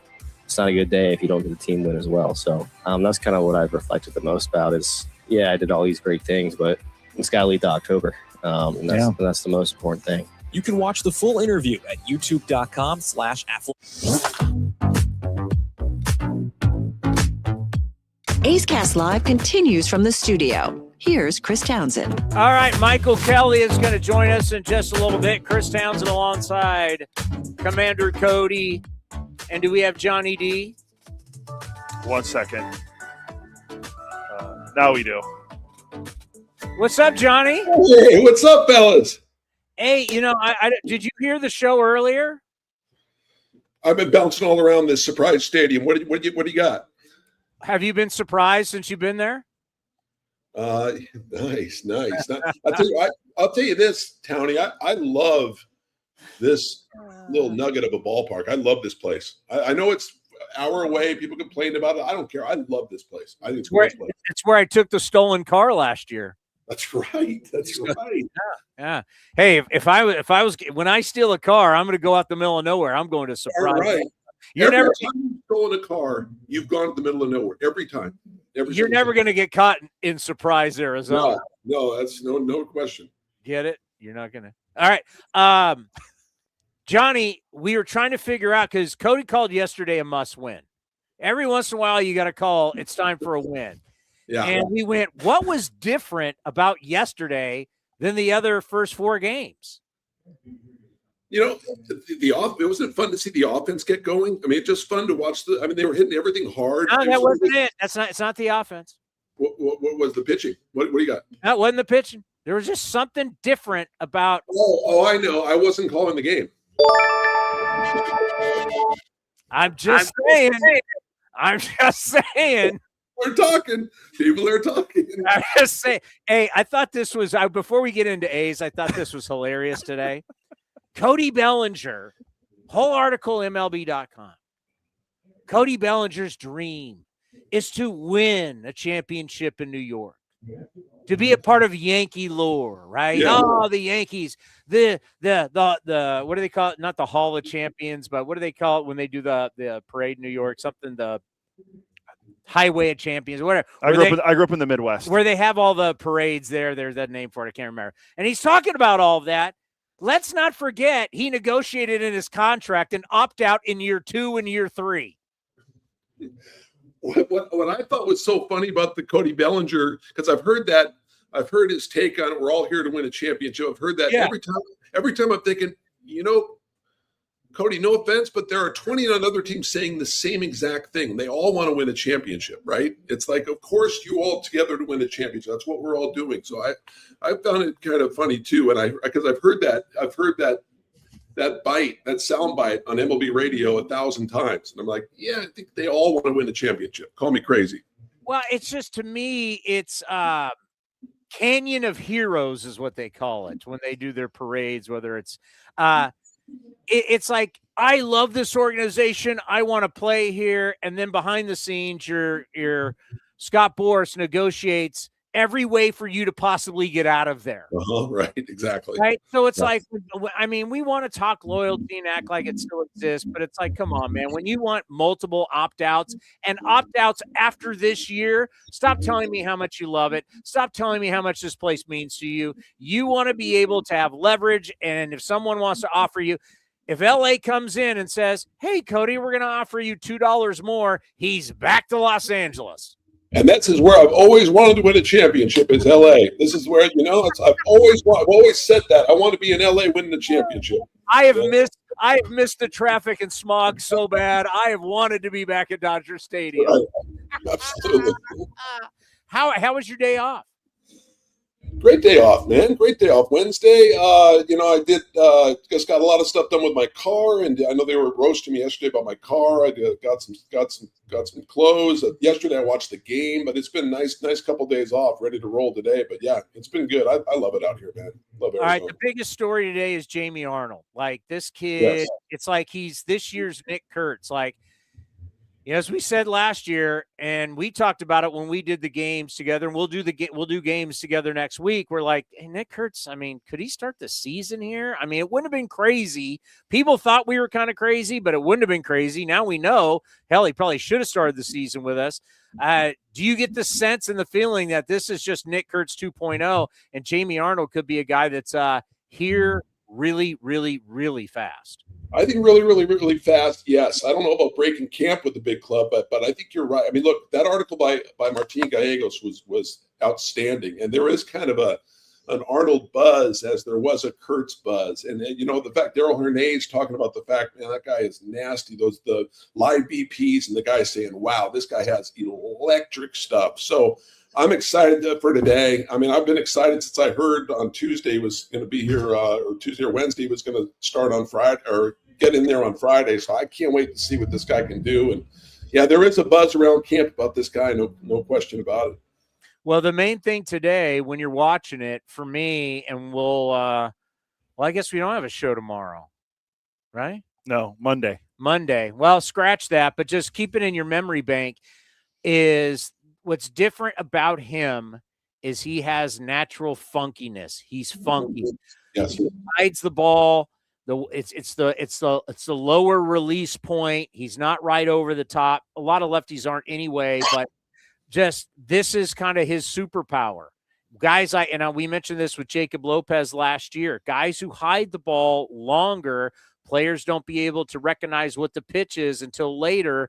This is something that is special. You really can't teach it. It's something that, however he throws this arm angle, he grew up like this. I want you to really just watch that. Just how much does the funkiness play? Because in our business, funky is good. Funky is good, and all you got to do is look on the right side and Brian Wu and what he does, his arm angle, where he comes from, and how tough it is to pick him up. And here you have like a Chris Sale type, release point and kind of a, arms and legs all over the place. I can't wait to see the funkiness. I love funky. You know that. Do you know? So I dig funk. Well, you've been a part of the funk culture since the 70s. Absolutely, no question about it.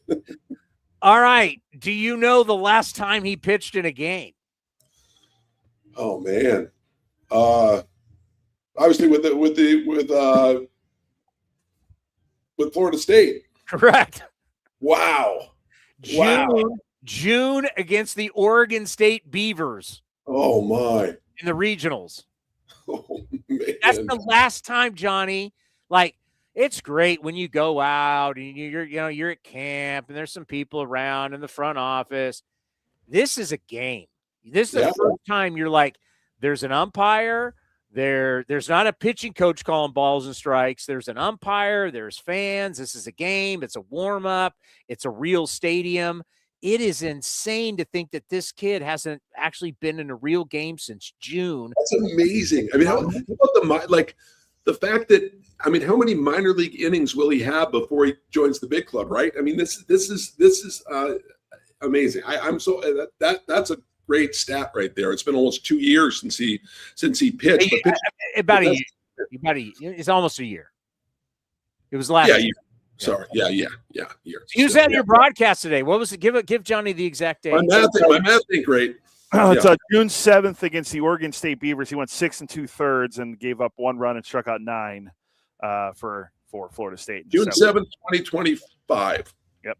Yeah, use that in the broadcast today. People should know that. It's like, man, it just shows you how different when we push the draft back for more television eyeballs on the draft, it changed the way you deal with the top pick. So it's been, I mean, he's been waiting since June to really, now this isn't your debut because it's not a real game, but kind of your day. He's been waiting a long time, Johnny, to actually be like a real player in the minor league. He's gotten paid a lot of money and he's been around, but he's waited a long time to be able to say, I'm a professional pitcher. No question. I asked Emo today about, I know it's a spring training game. You think you'll be a little geeked up, even though it's spring training. He said, absolutely will. That's less is more today, right? Just let it go a little bit. No, results do not matter. See how you look. But yeah, no, this is going to be great today. I'm looking forward to it. I'm geeked up. Can you imagine what he is? Oh, he's going to have some adrenaline for sure. He has been waiting to show everybody. Yeah. You got to remember, when you're that first round pick and you're that guy, you want to show everybody, I'm the dude. You want to show everybody, listen, I'm coming. I'm going to be the guy. I can't even imagine. And we'll ask him when I get there on Monday, or I'll ask him on Monday, because he'll give him a couple days to really be honest. Because I think today that heart is going to be popping out of his chest, and he's going to go out there and he's going to want to show. He's going to want, like, if it's a race car, he wants to get that to top speed. Because I understand the anxiety, and you've been waiting for this moment a long, long time. It is. The problem, though, Townie, is it's counterintuitive, right? Like you have to kind of let up a little. I know you're going to have the adrenaline going, but you can't stop human beings from being human beings, man. You can't. No, I understand that, but he's got to remind himself to kind of lay back a little bit. I'm telling you. I mean, I know it's going to be hard. You can't. I mean, he's going to have the adrenaline going. He's going to want to. But it's February 27th, right? It's 2/27. 26. Hey, I've been listening to Leo Mazzoni, a great podcast where he goes, you go around now and guys in bullpens are throwing 100 miles an hour, 98 to 100 in bullpens. We're not even talking about games. Oh, well, practice. Yeah, it's crazy. It's crazy. We're talking about bullpens, man. Bullpens? Not a game. Not a game. No. It's crazy. You're going to get a good, and he's going to get a pretty decent Royals lineup. I mean, yeah. Bobby Witt's who's in the Bobby Witt Jr.'s in the lineup. Who else is in the lineup? Michael Garcia just signed that extension. He's in the lineup. Salvi's in the lineup. You got Isaac Collins just came over. You have Pasquantino, India. So it's close to their A lineup. Like they've got a lot of Isbel's in there. Rojas, who could be a utility guy for them this year. Drew Waters.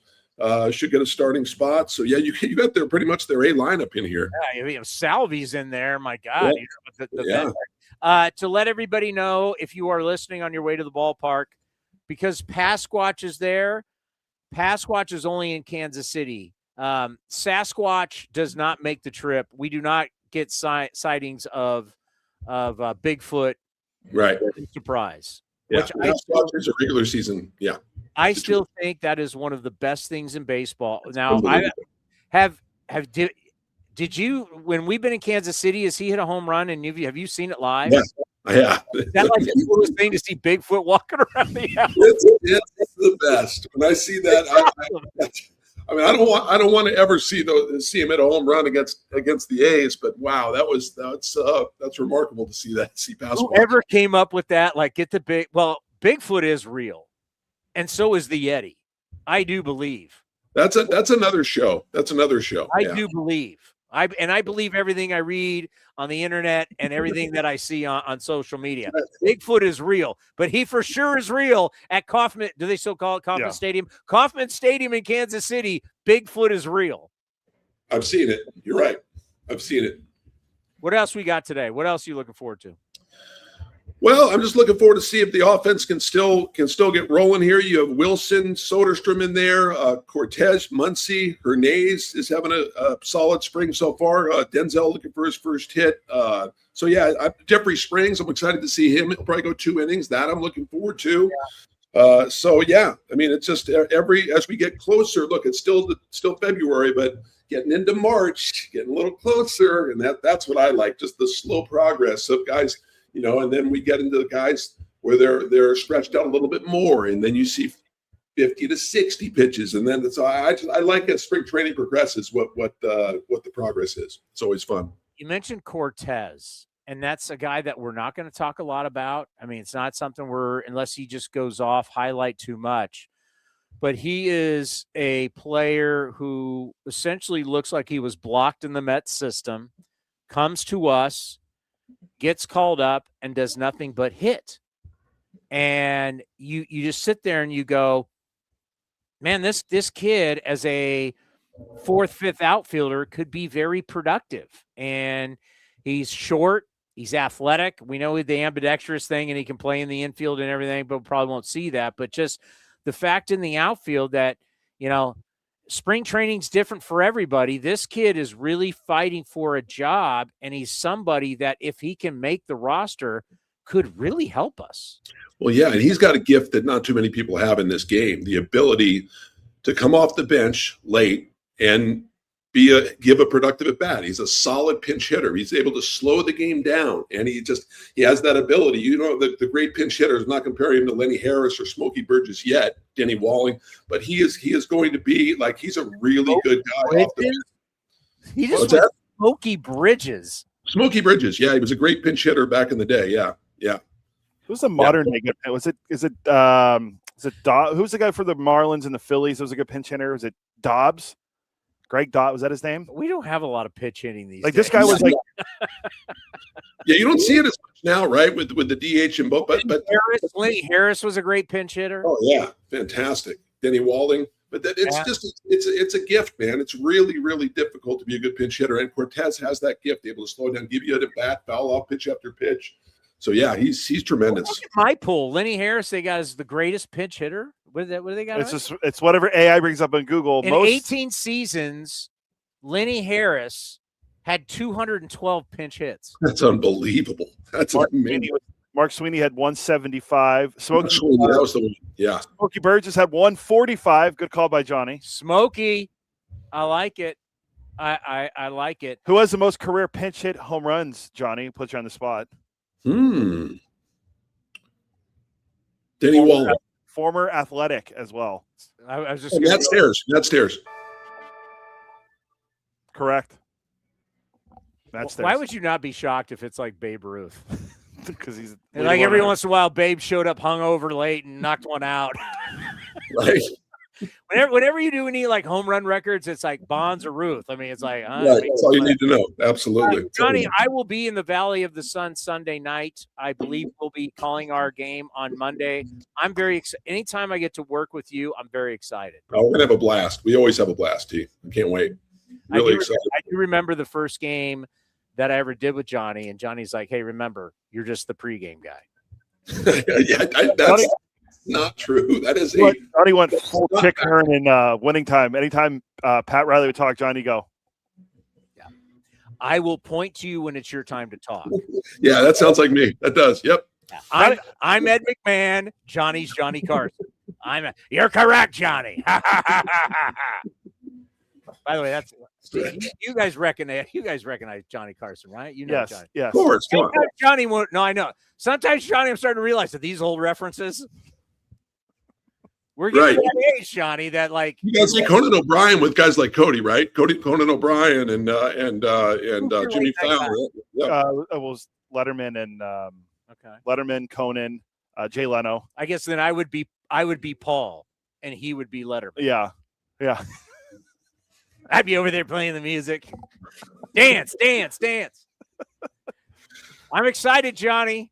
Who we playing on Monday? I need to get ready. Who we playing on Monday? Monday, let's see. I think Sunday's the Reds. Monday is I haven't looked ahead that far. I made the graphics too, but they're on my other computer. Oh, the Padres. Oh wow! Oh, please tell me not Peoria. It's in Peoria. Oh God, that place is terrible. It's in Peoria. Yep. Peoria's terrible. Mariners and Padres share nothing. Nothing is Peoria, Arizona, but the ballpark is just out in the middle of nowhere. It's nowhere. Am I wrong? Well, we're going to stay positive about it. But yeah, I mean, it's not the nicest. I'm going to have to at some point during the broadcast be like, why are we out here? What are we doing? I think you're working with Chris, right? I think you and Chris are doing it. I think so. On Monday, it's me and Chris. Oh, maybe it's me and you. I'm not. No, it's you and Chris. Yeah, because I'm doing the game tomorrow, and then the third with Sachs, the Brazil thing. I don't know what's better because when I was a kid, San Diego trained in Yuma, which is you want to talk about the middle of nowhere. Mm-hmm. Like to think about, I'm spending all this money to go to a game, and you're like, you're in Peoria. Yeah, it's funny. We when Edmonton had that cold spell back in 2004, they couldn't have games there, so we actually played Edmonton in Yuma. We had like 2 or 3 games in Yuma against or 4 games in Yuma against the Trappers. There are so many Canadians in Arizona because whenever I like play golf by myself and you get hooked up with like 3 different, I can't tell you how many times I played golf with guys from Edmonton, and the way they use the 6 months that they can be here and they split it up, it's phenomenal. I'm like, yeah, it's like minus 13 in Edmonton. Why wouldn't you want to be in Arizona? Of course, absolutely. Johnny, you have a great call today. I can't tell you. It's always a highlight to work with you, and I look forward to Monday's action. Can't wait, Tony. Good to see you guys. Talk soon. See you, Johnny. See you. Johnny D on the call coming up here on A's Cast, KSTE, the A's Radio Network. Wait, who are we playing? The Royals? I probably won't be on TV then. No, I looked. I tried to see if the Royals were playing on TV. I wanted to see Jamie Arnold. No TV. No TV. Yeah. No TV. So we have about 30 seconds. We can throw it to Michael Kelly to end the show. Okay, we will be back on. I'll be back from Peoria. Peoria on Monday at 10 a.m., right? Time hasn't changed yet. That's the weekend after. 10 a.m. for us. It'll be 11 for you. It doesn't matter. We stay 10 a.m. here, yes. So we will be on at 10 a.m. You'll be looking at me as my old broadcast partner, Brent Musburger, used to say, you are looking live from Peoria, Arizona. Behind me is where this great action will be today. I'll see you in Arizona on Monday. Enjoy the baseball game today. We're going to end with Michael Kelly, who obviously is going to play a big part in the bullpen this year to help the Athletics in that quest to get back to the postseason. Here is the big right-hander. Michael Kelly with us here on A's Cast, and it's great to have you. And how you feeling going into camp this year? Good. Feeling good. Body's good. Arm's good. Ready to go. I mean, the mindset for you after the way you finished, you have to be like fired up, ready to rock. Yeah, I'm excited to get back to it. I think we've got a good group in that clubhouse, and I'm excited to see what we can do. When you talk about the young kids growing up in front of your eyes, you really have watched them grow, really, some of them from the time at the Coliseum to now to Sacramento. So what do you see now in the growing confidence as these little kids are now growing up? Yeah, I think they're starting to get more comfortable. They're starting to get more confidence in what they do, how they go about their business, and I think it's really showing on the field. All right, your guys' bullpen, I've talked to Scott Emerson about this, the pitching coach. I really loved the way the season was the last 2 months. If people don't know, the last 2 months of the season, the Athletics bullpen had the best ERA in all of baseball amongst all 30 bullpens. I love the mentality of a lot of different guys will be able to close, and when you come in, be ready to get more than 3 outs. Right. Do you think this is something, that mentality that you guys had where you were actually really dominant? Could you sustain that and really take that for basically a 6-month season? Yeah, I think so. I think it's the confidence that we kind of built with each other. And then also, like you said, we didn't really have a set guy for a certain inning or anything like that, but it was more so if the staff called your name or that your number on that part of the order, they had full confidence in you to get those guys out. And so you're like, all right, this is my spot. This is where I fit best to get these guys out. Let's go attack them. Like, I understand closers, setup guys, like the roles, but the way you guys thrived into, we're all going to do this, all the innings are important, and we're going to get a lot of times more than 3 outs. Take us through that mentality that when you came out of the bullpen, you knew, I'm probably going to get more than 3 outs. I'm just not going an inning. Yeah, I think you start to simplify it and you just go to pitch at a time. You don't know how long you're going to be out there. Maybe it's 1 out, maybe it's 3, maybe it's 2 innings, so you start to look at it, I'm just going to focus on this pitch, execute this pitch, and then I'll go to the next one after that. saw a guy like Hogan Harris completely change his career. We saw him, he was like 92 miles an hour as a starter. Next thing you know, and he can now air it out, and he's changed his body, he's throwing 95. And you're now one of the veteran guys down there. What was it like helping these guys and really former starters learn how to be relievers? Yeah, I think a lot of it kind of is on their own. If they have questions, they'll come over and they'll pick your brain a little bit, but it's one of those things you just kind of learn what works for you, and you go about it, and sometimes you fail, sometimes you succeed, but the guys that stick around learn from those failures and get better for it. And I think the group that we have in the bullpen right now have done just that. You know, we've all failed in our careers, but we've all learned from it, and now we're better for it. When I think about the overall staff from the starters to the relievers, how much better is 2026 than 2025? I think we're all feeling very, very optimistic. I think we have a lot of depth. We have a lot of very, very talented arms in that clubhouse, and we're looking forward to see what we can do. Now, in the offseason, you stay busy still in baseball. Talk about the baseball school and the baseball camps that you have. Yeah, so we have teams. We have 10 teams. We have 100 kids training there at a Catch 43 in Tyler, Texas. It's me, Josh Tomlin, and Stephen Hill, 2 former big leaguers. And we just kind of go in there, pour what we know into those kids, and hopefully that we can turn the next generation of big leaguers out of there. How does it help you when you're a teacher and then it kind of helps your game? Yeah, I think that was the turning point in my career, is when I started coaching right around 2020.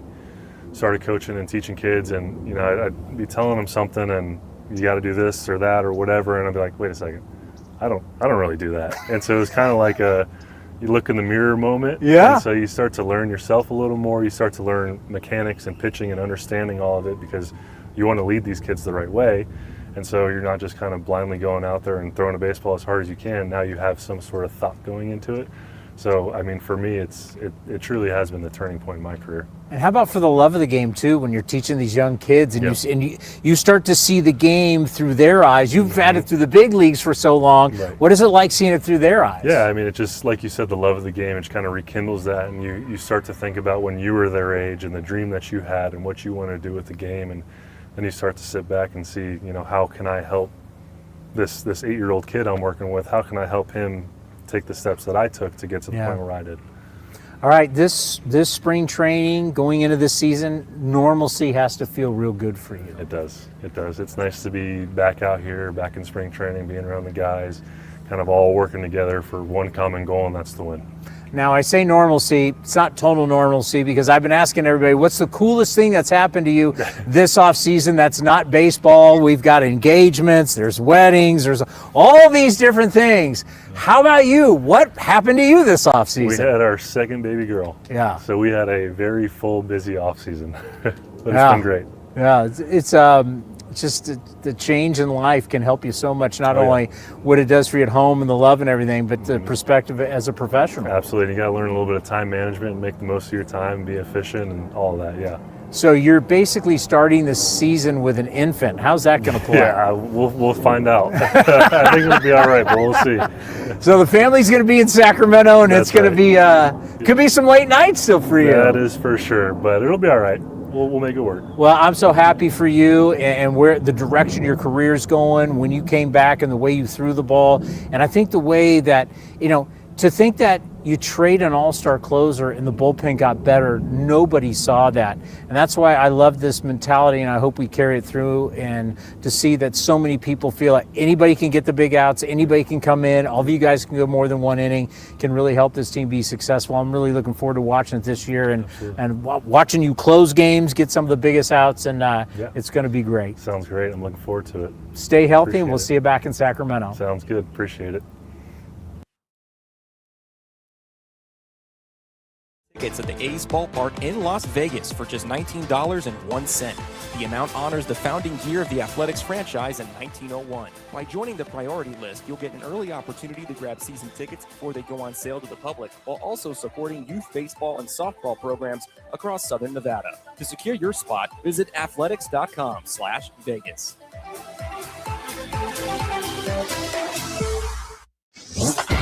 This has been a presentation of The Athletics.